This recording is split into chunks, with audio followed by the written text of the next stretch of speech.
Now, an ethical issue is one that may affect the morals of an individual due to the making of right or wrong decisions within a sport, for example.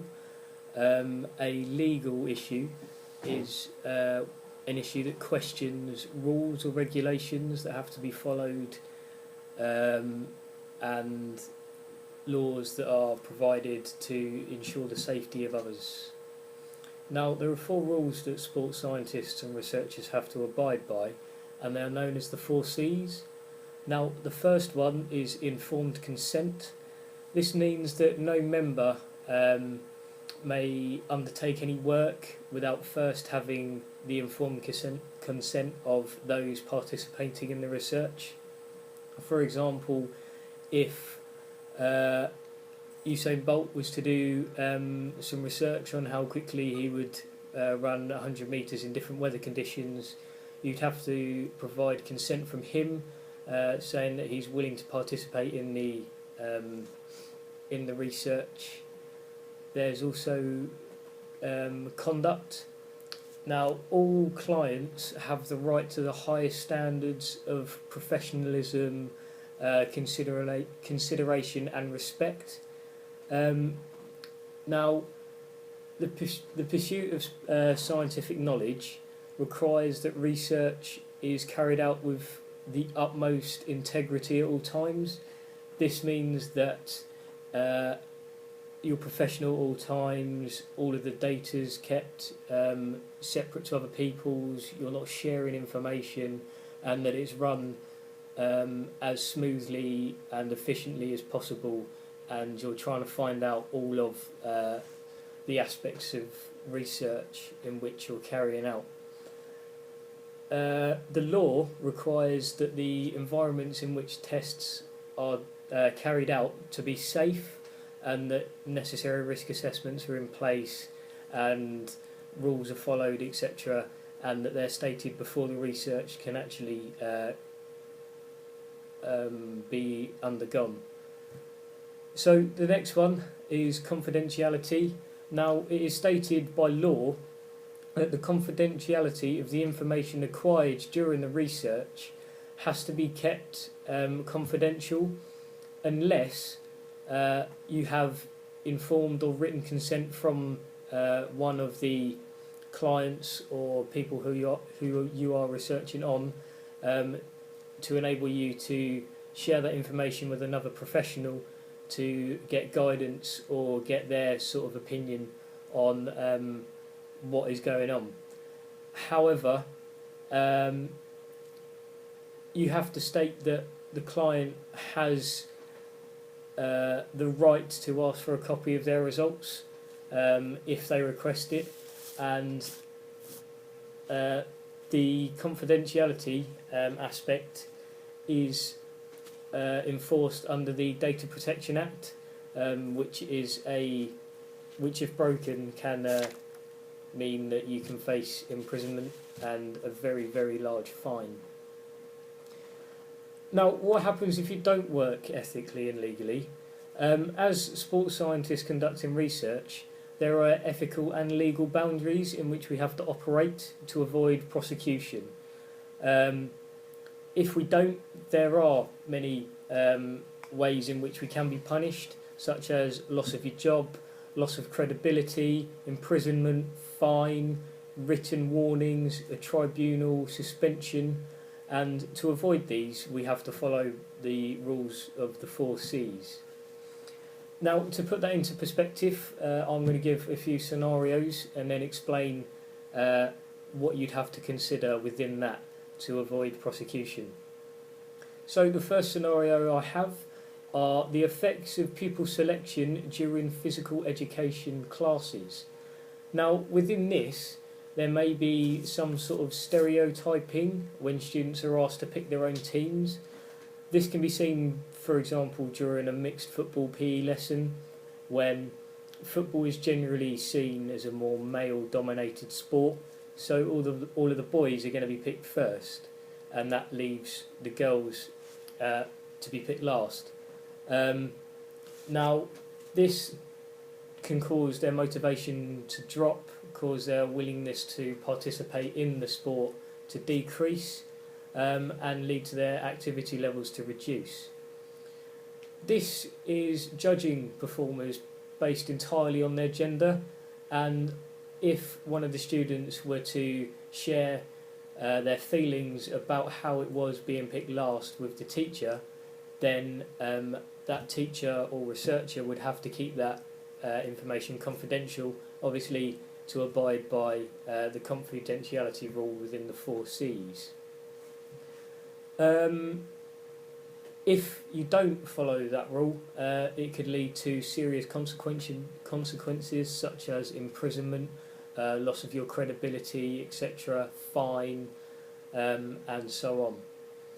The second scenario I have is an investigation into the use of cold vests in aiding recovery from maximal sprint intervals. Now, many different people may react in different ways to these cold vests. For example, children. They might react differently to adults or adolescents and could potentially suffer from shock post-exercise due to the dramatic temperature change. This may cause them to feel nauseous, dizzy, uncomfortable, etc. Another factor you have to consider is how hard you're going to push them. Obviously it says the sprints are maximal, so that means you're working to 100%. To work ethically, you need to consider how hard you actually want to push them and whether you want to keep pushing them after they've hit their maximal level. Also, you need informed consent, obviously, because if you are working with children, for example, you need consent from the parents, and if you're working with any other sample of people, you also need their consent to say what you're going to be doing and that they're happy to do it. Yes, so as the sprints are maximal, the clients should work to their maximal and until they're exhausted.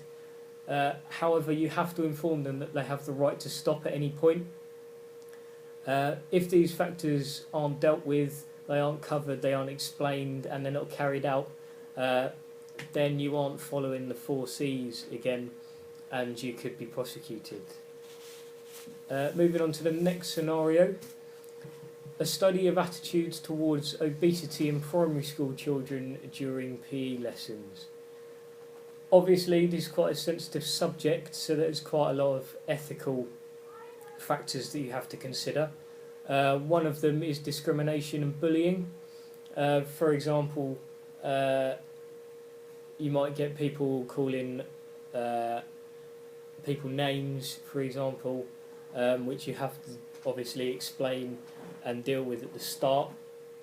You need informed consent from parents, obviously, because you're working with children. However, there's a bit of an ethical issue, which is, do you tell the children about the research that you're carrying out? Because if you do tell them that it's that you're looking and researching about obesity and the attitudes towards it, then they may feel self-conscious and not willing to participate in the research. However, you would tell the parents, obviously, because they want to know what research is, what their child is involved in. So that has to be considered when you're conducting that type of research.